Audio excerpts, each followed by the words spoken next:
नमस्कार साथियों, मैं अभय सिंह ठाकुर एक बार पुनः आप सभी का स्वागत करता हूं आपके अपने चैनल साइंस कॉमर्स एकेडमी धर्मशाला में। विद्यार्थियों, हमने आपके बीच एक करंट अफेयर की सीरीज चलाई है और आप किसी भी परीक्षा की तैयारी क्यों ना कर रहे हो, चाहे वो किसी भी एग्जाम कोई हो, चाहे वो स्टेट का हो चाहे वो सेंटर का हो, ये करंट अफेयर के प्रश्न जो है हर एग्जाम में आते हैं और आपकी जो लिए जो है लाभकारी सिद्ध होंगे।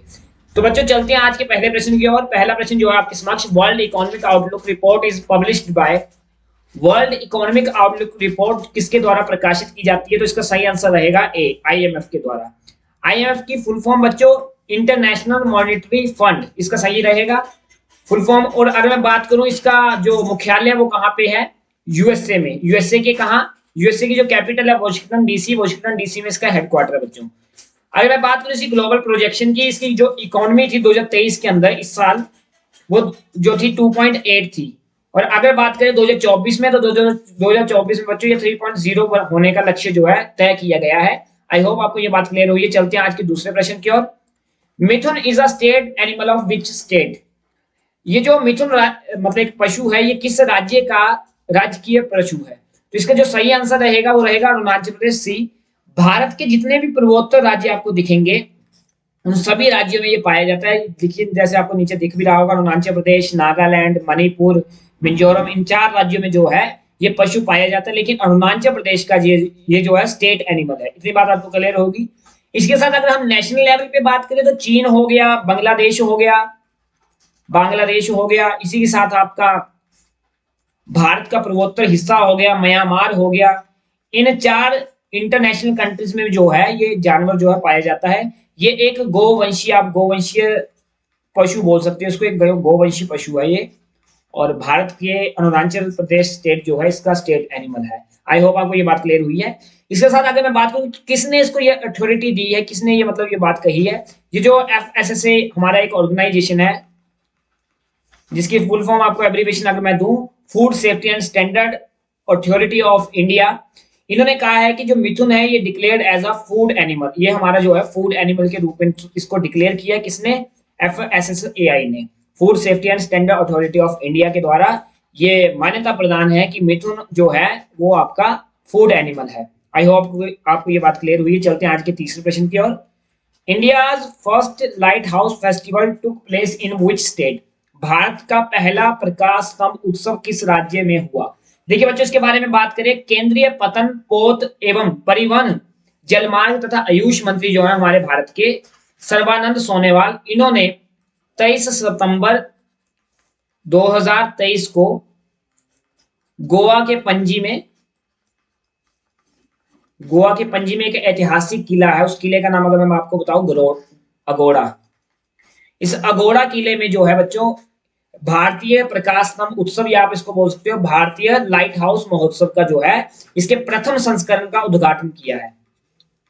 भारत में पहली बार ये संस्करण हो रहा है, इसका पहला संस्करण है। इसका उद्घाटन किसने किया? हमारे केंद्रीय जो मंत्री हैं, बंदरगाह, जहारानी, जलमार्ग मंत्रालय के जो मंत्री है श्री सर्बानंद सोनोवाल, इनके द्वारा जो है लाइट हाउस के प्रथम संस्करण का उद्घाटन किया गया। कहाँ? गोवा के पणजी में। कब?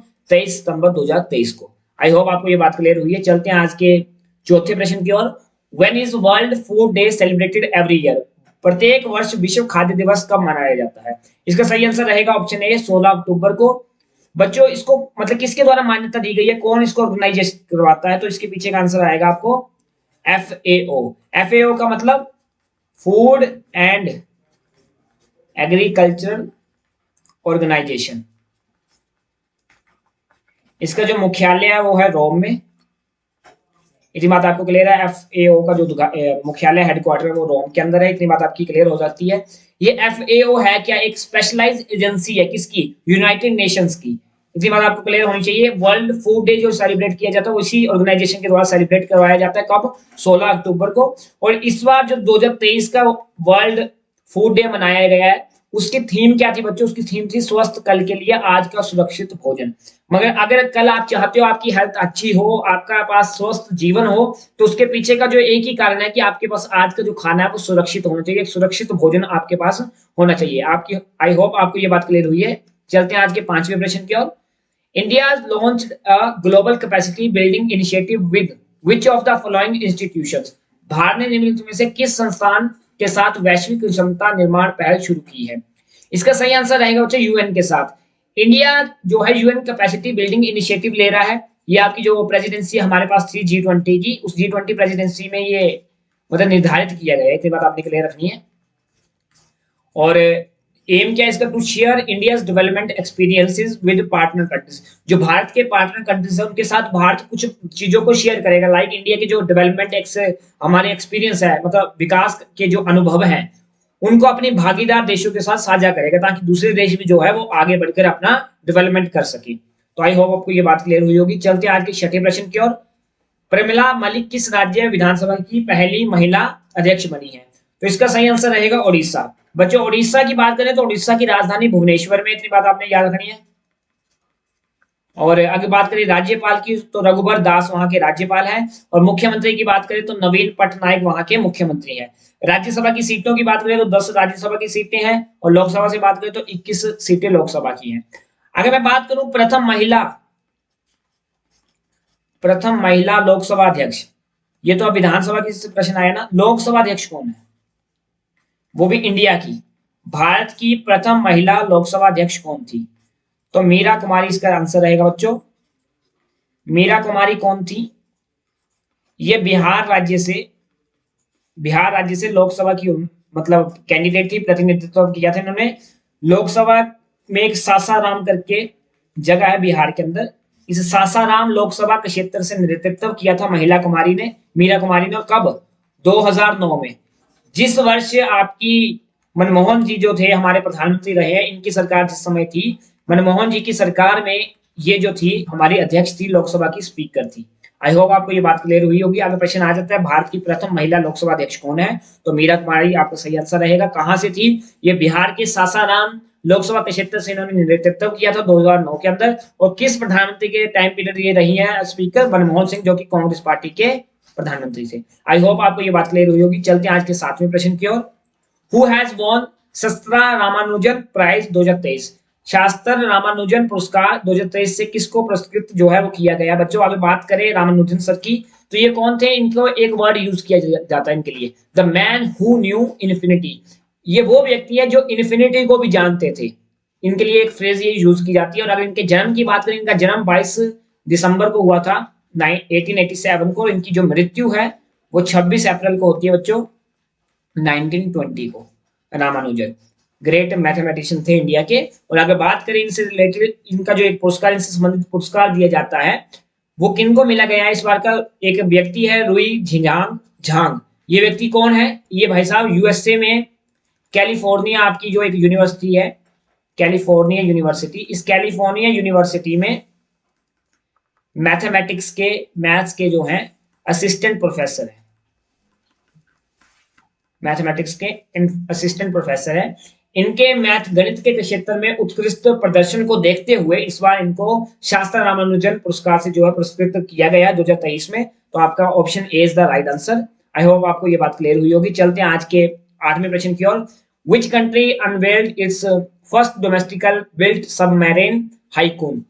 किस देश ने पहली घरेलू निर्मित पनडुब्बी हाइकून का अनावरण किया है? तो इसका सही आंसर रहेगा बच्चों Taiwan. C option is the right answer.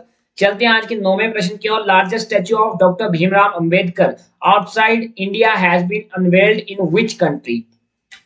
Bharat के बाहर डॉक्टर भीमराव अंबेडकर की सबसे बड़ी प्रतिमा का अनावरण किस देश में हुआ है? तो इसका सही आंसर बच्चों यूएसए रहेगा।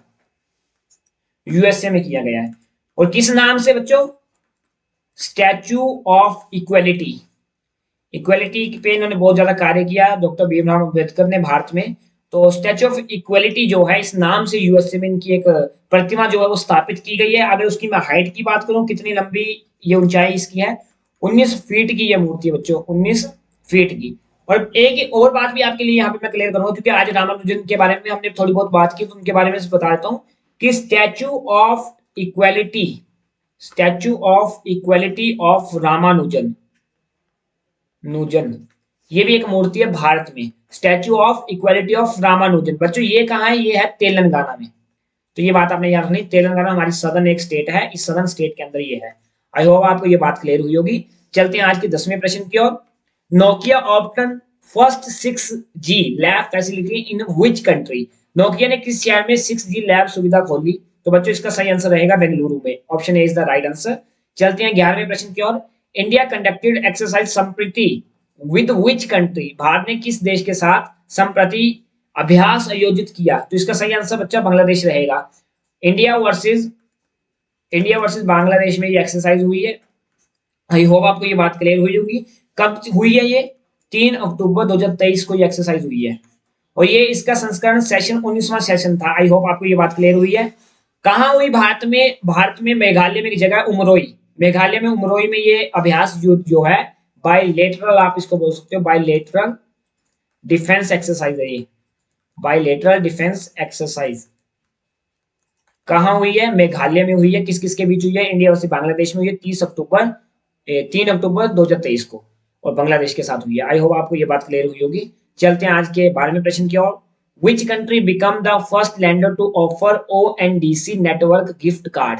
कौन सा bank ONDC network gift card जो है वो पेश करने वाला पहला नेटवर्क जो है बैंक जो है वो बना है? तो इसका सही आंसर रहेगा बच्चों यस बैंक। ONDC का मतलब क्या, इसके बारे में आपको बताता हूँ। ONDC एक पेशकश करने वाला पहला ऋणदाता आप ऐप बोल सकते हो जिसमें आपको डिजिटल कॉमर्स के लिए खुला नेटवर्क प्रदान किया जाएगा। मतलब कहने का ये है कि ग्राहक जो है वो किसी भी ब्रांड या विक्रेता से उत्पाद जो है वो खरीद सकता है इसके माध्यम से। आई होप आपको ये बात क्लियर हुई होगी। चलते हैं आज के 13वें प्रश्न की ओर। विच स्टेट याक चुपड़ी रिवाइव्ड जीआई टैग? सबसे पहले बात करते हैं जीआई टैग का मतलब क्या होता है। जीआई का टैग होता है बच्चों जियोग्राफिकल इंडिकेशन। मतलब कहने का ये है जब आप कोई ऐसी चीज, कोई ऐसी प्रजाति या कोई ऐसी वस्तु, किसी भी चीज जो किसी विशेष भौगोलिक क्षेत्र से मतलब संबंध रखती हो, किसी विशेष जगह से उसका कहीं ना कहीं संबंध हो, कहीं वो दूसरे के क्षेत्र में ना पाई जाती हो, तब ऐसी वस्तु को या ऐसी चीज को या ऐसे प्राणी को हम जीआई टैग देते हैं। तो इसमें प्रश्न आपका ये है विच स्टेट याक चुपड़ी रिवाइव्ड जीआई टैग? तो इसका सही आंसर रहेगा बच्चों अरुणाचल प्रदेश। आई होप आपको ये बात क्लियर हुई होगी। चलते हैं आज के अंतिम प्रश्न पर। Who has organised first ever Indian military heritage festival? प्रथम भारतीय सैन्य विरासत महोत्सव का आयोजन किसने किया, किसके द्वारा किया गया? तो इसका सही आंसर रहेगा यूएसआई। बच्चों यूएसआई की जो स्थापना है ये 1870 में की गई थी। आपने ये बात याद रखनी है, इतिहास में थोड़ा इसका है। और अगर बात करें कि यूएसआई का मतलब क्या है, फुल फॉर्म क्या है, यूएसआई की फुल फॉर्म है United service institution of India. और ये किस लिए ऑर्गेनाइज करवाई गई है? कंट्रीज की जो ओल्डेस्ट थिंक टैंक यूएसआई है उससे संबंधित इसका रिलेशन था। मतलब आयोजक इसका है देश का सबसे पुराना थिंक टैंक जो है, थिंक टैंक, उसने इसका आयोजन किया और United service institution of India इसके पीछे का रिस्पॉन्सिबल है। 1870 में इसकी एस्टेब्लिशमेंट हुई थी। कहाँ हुई है इस बार? ये न्यू दिल्ली में हुई है। इतनी बात आपने याद रखनी है। तो आई होप आपको ये बात क्लियर हुई होगी। आज के ये 14 महत्वपूर्ण प्रश्न थे। मिलेंगे नेक्स्ट लेक्चर में नए प्रश्नों के साथ। इसी के लिए तब तक धन्यवाद। जय हिंद, जय भारत।